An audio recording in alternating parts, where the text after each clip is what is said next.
됐겠습니까? 새 책 받으니까 기분이 어때요? 안 좋아요? 그렇죠. 기분 안 좋죠? 그 얇은 책 가지고 계속 수업을 진행해서 거기에서만 나온다면 얼마나 좋겠습니까? 네, 새 책 받으니까 이런 분들이 계셔. 새 책 받으니까 마음가짐을 새롭게 했다. 그러지 마십시오. 얼마 안 갑니다. 그 마음가짐. 그러니까 새 책 받아서 마음가짐을 새롭게 하고 그다음에 공부를 열심히 해야 되겠다는 생각 계속 돼야 되는데 잠시뿐입니다. 그러니까 너무 그러지 마시고 내가 너무 나태해지고 있다. 그때마다 새롭게 마음 다지고 이렇게 해주시기 바랍니다. 지난주에는 뭘 공부했냐면 그러면 우리 수요 공급에 대해서 약간 공부했었잖아요. 그러면서 수요의 개념, 공급의 개념 이런 거 있었습니다. 근데 이제 새 책 받았으니까 우리가 배웠던 내용 처음부터 다시 훑어볼 겁니다. 왜 그러냐면 여러분들은 복습하는 의미도 있고 또 나중에 이 동영상을 보신 분들이 기초 입문서 갖고 수업을 하다가 갑자기 이걸 오면 또 기초 입문서로 오네. 그러니까 그 기초 입문서 필요 없으니까 처음 시작한다고 생각하고 그동안 2주에 걸쳐서 배웠던 거 3가지밖에 없거든요. 2주에 걸쳐서 배웠던 거 주로 뭘 배웠습니까?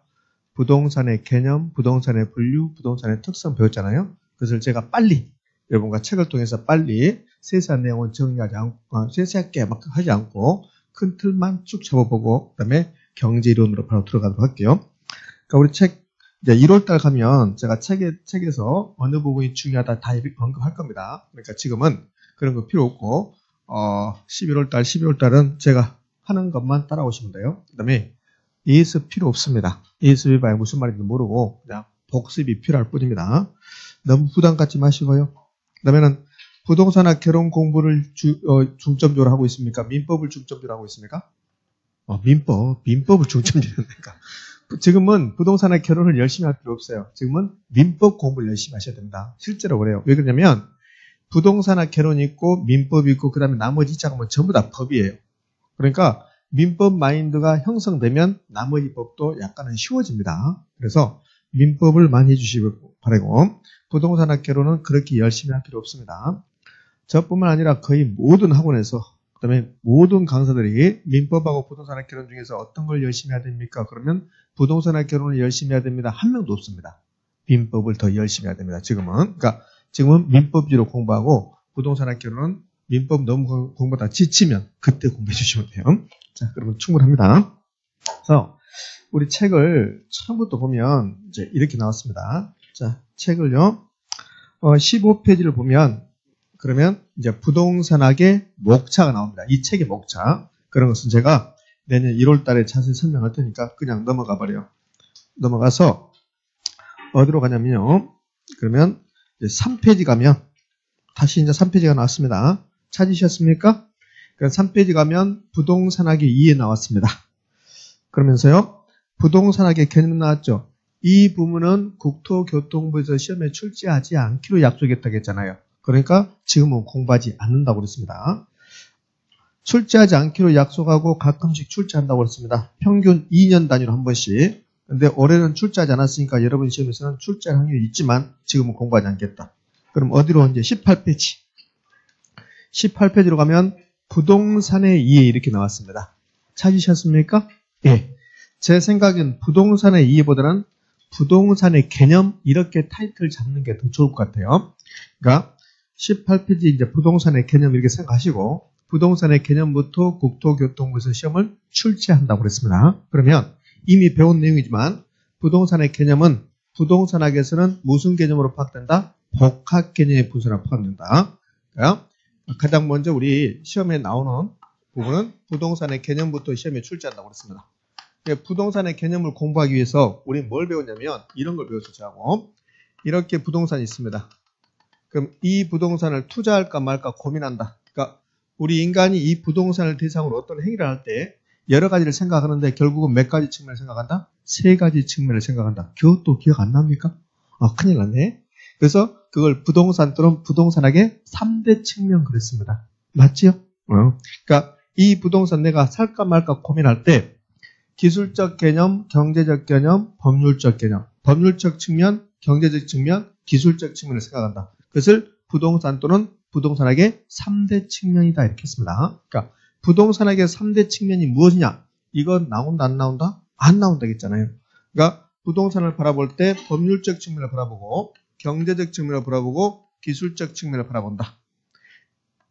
이 세 가지 측면을 뭐라고 한다? 우리는 복합 측면 또는 복합 개념 그렇다. 이걸 부동산학의 또는 부동산의 뭐라고 한다? 부동산학의 3대 측면이라고 부른다. 그래서 법률적 측면이 무슨 말인데 이런 거 안 나온다고 했잖아요. 법률적 측면은 법률적 사항이라고 그랬습니다.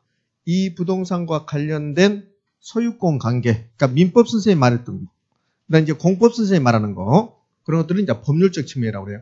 그러니까 법률적 측면은 용도, 지역, 건폐율, 용적률, 지상권이 설정되어 있습니까? 이런 것들.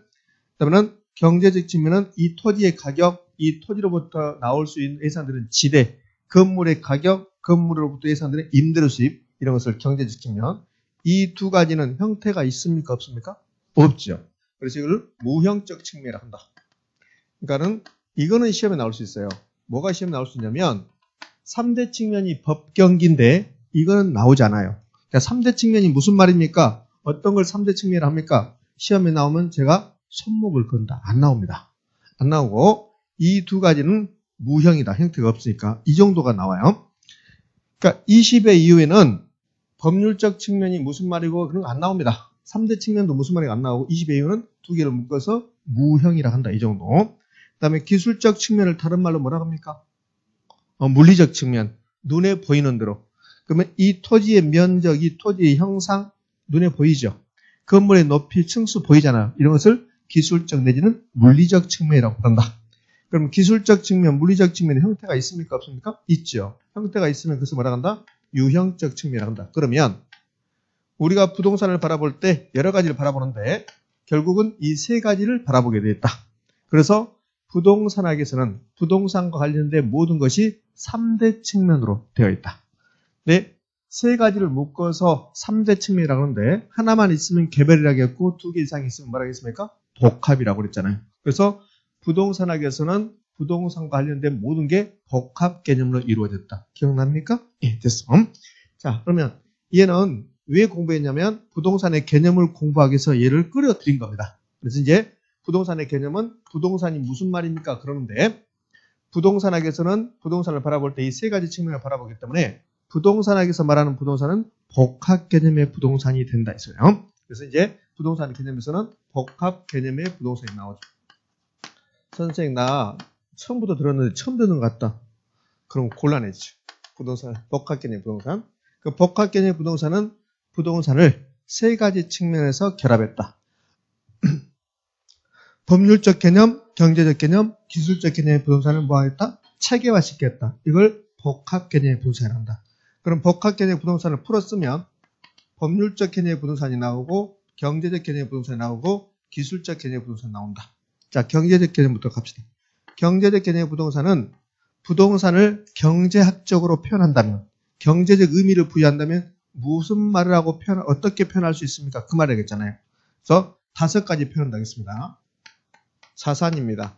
또 뭡니까? 자본입니다. 또 생산 요소입니다.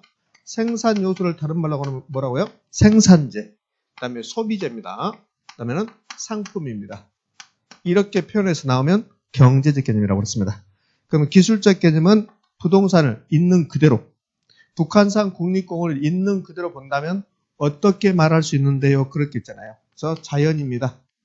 그 다음에는 공간 덩어리입니다. 그 다음에 위치입니다. 그 다음에 환경입니다. 이렇게 4개로 표현된다면 그것은 기술적 개념이라고 했습니다.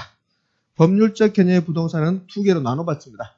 법률적 개념의 부동산은 법체계에서, 우리나라 법체계에서 부동산을 뭐라고 할 수 있는데요? 그 말이었잖아요.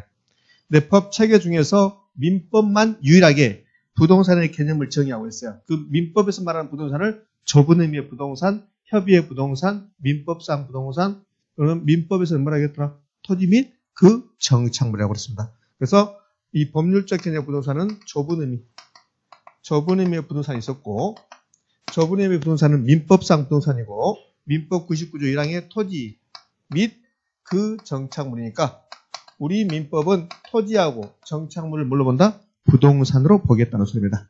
그러니까 민법에서 말하는 부동산은 크게 보면 2가지잖아요. 토지하고 뭐다? 정착물을 말한다.